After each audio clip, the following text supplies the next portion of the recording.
মির্জা ফখরুল ইসলাম আলমগীরই যে বাংলাদেশের ২৩তম রাষ্ট্রপতি হতে যাচ্ছেন এটা প্রায় নিশ্চিত। বিএনপির দলীয় সূত্রে নিশ্চিত হওয়া গেছে দলের চেয়ারম্যান তারেক রহমান রাষ্ট্রপতি পদে মির্জা ফখরুলের মনোনয়ন অনুমোদন করেছেন। মির্জা ফখরুল ইসলাম আলমগীরের রাষ্ট্রপতির দায়িত্ব গ্রহণের মধ্য দিয়ে হয়তো সমাপ্তি ঘটবে বাংলাদেশের রাজনীতির এক অসামান্য অধ্যায়ের।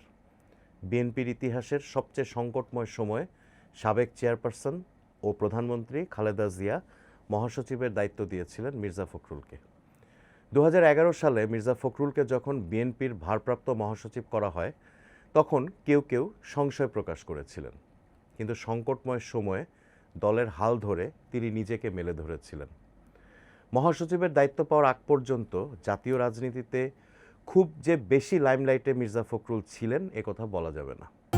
এভাবেই কোটি কোটি মানুষের ঘরে দেশ জুড়ে ফ্রিজ একটাই, ওয়ালটন। কিন্তু তিনি খালেদা জিয়ার আস্থার প্রতিদান দিয়েছেন প্রতি মুহূর্তে। সংকটময় সময়ে তার নেতৃত্ব, নেতাকর্মীদের সঙ্গে মানবিক ও আত্মিক সম্পর্ক, একের পর এক মামলা মোকাবেলা, কারাবরণের মধ্য দিয়ে তিনি নিজেকে প্রতিষ্ঠা করেছেন জাতীয় রাজনীতিতে সর্বজন বিদিত ও গ্রহণযোগ্য এক রাজনীতিক হিসেবে। একই সঙ্গে গণতান্ত্রিক মূল্যবোধের প্রতি ধারাবাহিক অবস্থান, শালীন রাজনৈতিক সংস্কৃতির চর্চার মধ্য দিয়ে মির্জা ফখরুলের গ্রহণযোগ্যতা দলমতের ঊর্ধ্বেই জায়গা করে নিয়েছে, এটা বলা যায়। মির্জা ফখরুল যখন বিএনপির মহাসচিব হন তখন দলটির ঘোরতর দুঃসময়। নেতাকর্মীরা গুম খুনের শিকার, হাজার হাজার মামলায় জর্জরিত গোটা দল। দলীয় চেয়ারপারসন খালেদা জিয়াকেও এক পর্যায়ে যেতে হয় কারাগারে।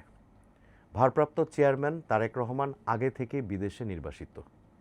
১৫ বছরের একটি শক্তিশালী স্বৈরাচারী সরকারের সঙ্গে মাঠে ও মাঠের বাইরে মোকাবেলা, দলের ঐক্য ধরে রাখা মির্জা ফখরুলের যেন বিরাম ছিল না কাজে। তিনি গত ১৫ বছরে যে কাজটি সফলতার সঙ্গে করেছেন, সবচেয়ে গুরুত্বপূর্ণ যে কাজটা করেছেন সেটা হচ্ছে দলের ঐক্য ধরে রাখা। রাষ্ট্রপতি পদে শুরুতে মির্জা ফখরুলের নাম তেমনভাবে শোনা যায়নি, কিন্তু শেষ পর্যন্ত তাকেই তারেক রহমান রাষ্ট্রপতি পদে মনোনীত করতে যাচ্ছেন। এই মনোনয়নের পেছনে মহাসচিব হিসেবে তার ১৫ বছরের ভাবমূর্তি যে বড় অবদান রেখেছে সেটা বলাই যায়। একই সঙ্গে মির্জা ফখরুল ইসলাম আলমগীরের রাষ্ট্রপতি পদ গ্রহণের মধ্য দিয়ে সমাপ্তি ঘটবে বিএনপির ইতিহাসের সবচেয়ে সংকটময় সময়ে দলের দীর্ঘতম সময়ের মহাসচিব হিসেবে তার যাত্রা। শুধু বিএনপি কেন, বাংলাদেশের রাজনীতির একটা অধ্যায়েরই সমাপ্তি ঘটবে এর মধ্য দিয়ে। ১৯৪৮ সালে ঠাকুরগাঁওয়ে জন্ম নেওয়া এই রাজনীতিক ১৯৭২ সালে বিসিএস পরীক্ষায় উত্তীর্ণ হয়ে শিক্ষা ক্যাডারে ঢাকা কলেজের অর্থনীতির প্রভাষক হিসেবে ক্যারিয়ার শুরু করেন। পরবর্তী সময়ে বেশ কয়েকটি সরকারি কলেজে অধ্যাপনা করেন মির্জা ফখরুল। তিনি বাংলাদেশ সরকারের পরিদর্শন ও আয় ব্যয় পরীক্ষণ অধিদপ্তরের নিরীক্ষক হিসেবেও কাজ করেন। ১৯৭৯ সালে সাবেক রাষ্ট্রপতি জিয়াউর রহমানের সময় তিনি তার ক্যাবিনেটের মন্ত্রী এস এ বারী এটির ব্যক্তিগত সচিব হিসেবে দায়িত্ব পালন করেছিলেন। ১৯৮২ পর্যন্ত এস এ বারী এটি জিয়া ও সাত্তার সরকারের মন্ত্রী ছিলেন।